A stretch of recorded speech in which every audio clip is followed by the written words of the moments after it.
crean registro para 4 millones de trabajadores de la economía popular.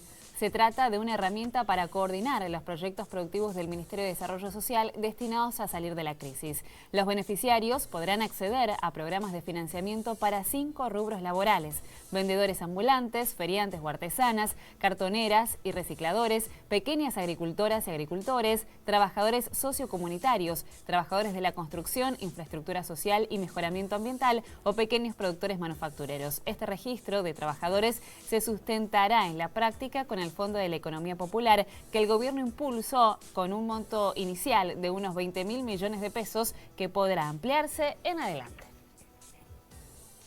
Y nos quedamos con esta noticia de la creación de este registro para los 4 millones de trabajadores de la economía. Con respecto a esto vamos a hablar con Pablo Chena, que es director nacional de abordaje y gestión socioadministrativa de programas de la economía social y popular del Ministerio de Desarrollo de la Nación. Pablo, ¿qué tal? Pablo Vicente te saluda junto a Belén Martínez. Buen mediodía. Hola, ¿qué tal? Un gusto estar con ustedes. Bueno, gracias por atendernos. Buenas tardes a todos. Gracias por estar con nosotros, Pablo. Bueno, buena iniciativa, ¿sí? Para lo que son estas medidas que empiezan a aparecer para activar la economía pospandemia. Sí, un poco, digamos, volviendo a la pandemia, el IFE creo que fue una muestra reveladora para nosotros de lo que significa la economía popular, que muchas veces está asociada a una economía subterránea, que justamente por ser esa economía subterránea no se alcanza a dimensionar en toda su amplitud.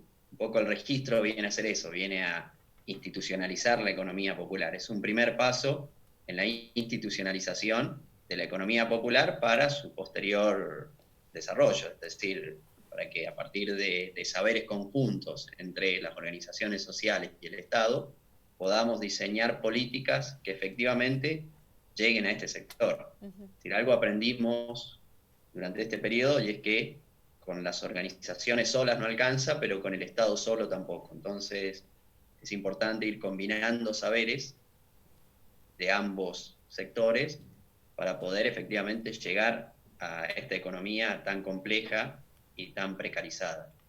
Bien, Pablo, ¿y se podrían retroalimentar, por ejemplo, el trabajo de estos 4 millones de trabajadores de economía popular, por ejemplo, para ayudar a aquellas personas todavía, ahora, atravesando esta crisis económica por la pandemia? Quiero decir, hay muchas medidas que ya estuvieron tomando y sabemos que hay muchas personas que están necesitando de alimentos. Puntualmente, ¿podrían reutilizar este mecanismo para ayudar a unos y a otros también a la vez?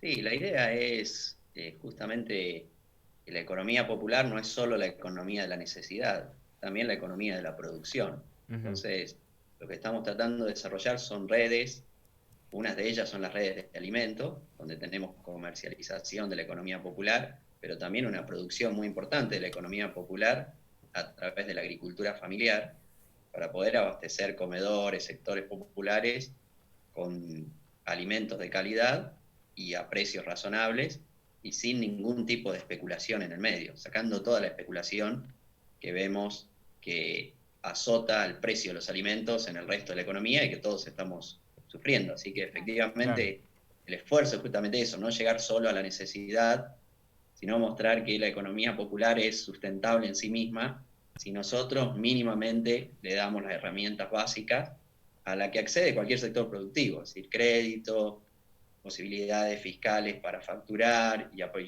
obviamente una construcción, como son trabajadores esencialmente, una construcción de derechos para la economía popular. Bien.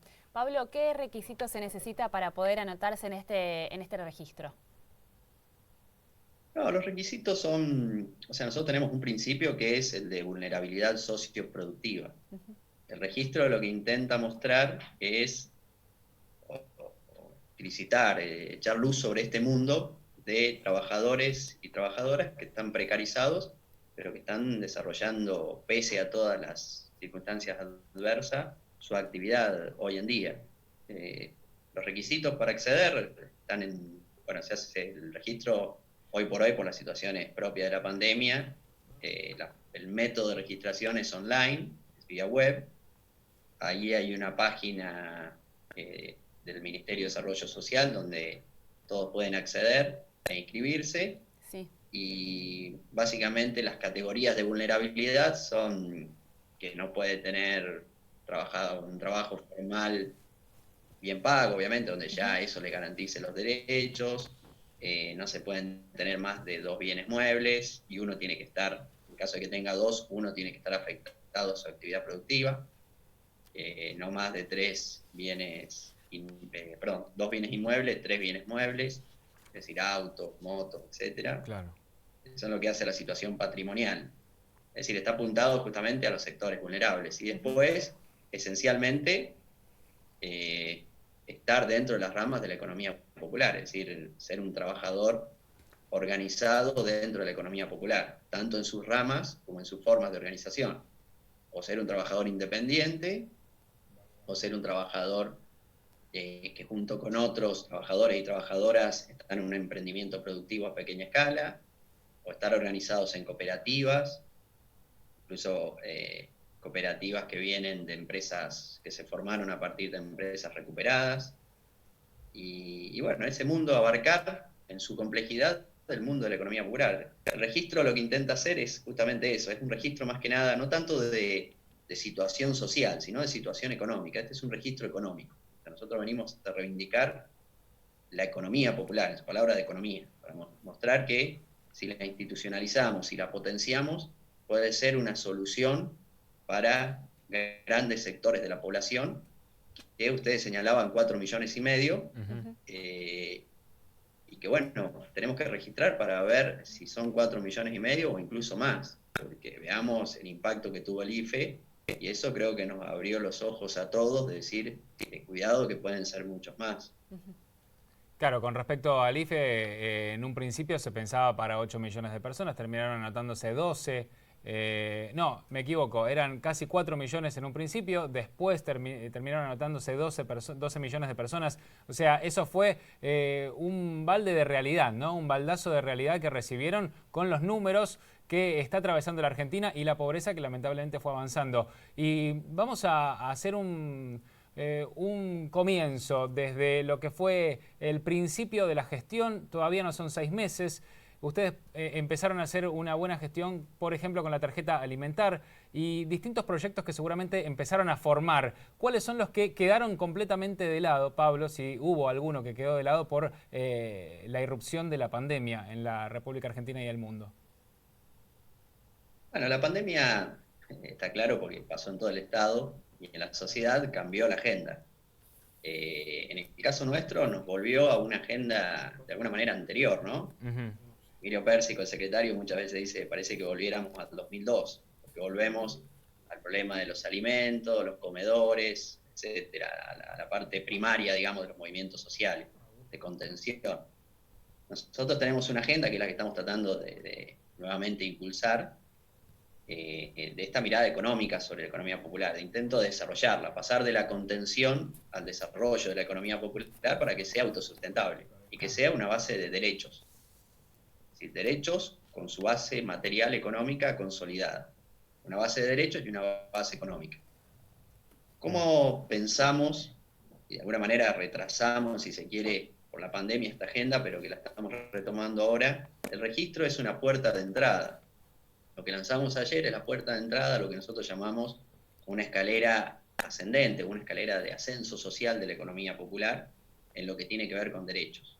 Bien. Nosotros pensamos que a partir del registro podemos iniciar el camino de la inclusión financiera, que cada uno de los trabajadores y trabajadoras de la economía popular puedan luego tener su propia cuenta bancaria, por ejemplo.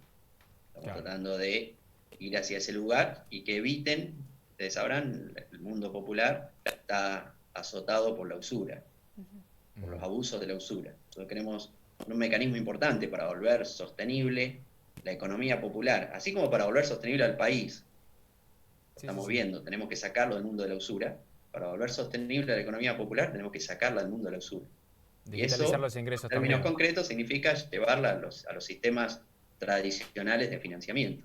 Claro. Eso implica un financiamiento desde el Ministerio para pequeños emprendimientos, importante a través de un fondo, de un fideicomiso, que tenemos que nutrir de fondos para que los trabajadores y las trabajadoras de la economía popular puedan acceder a créditos a tasas razonables para sus emprendimientos, y por otro lado, que el circuito de consumo y de comercio circule también de manera bancaria, como lo hace cualquier economía familiar, digamos, del mundo, entre comillas, formal, podríamos llamar.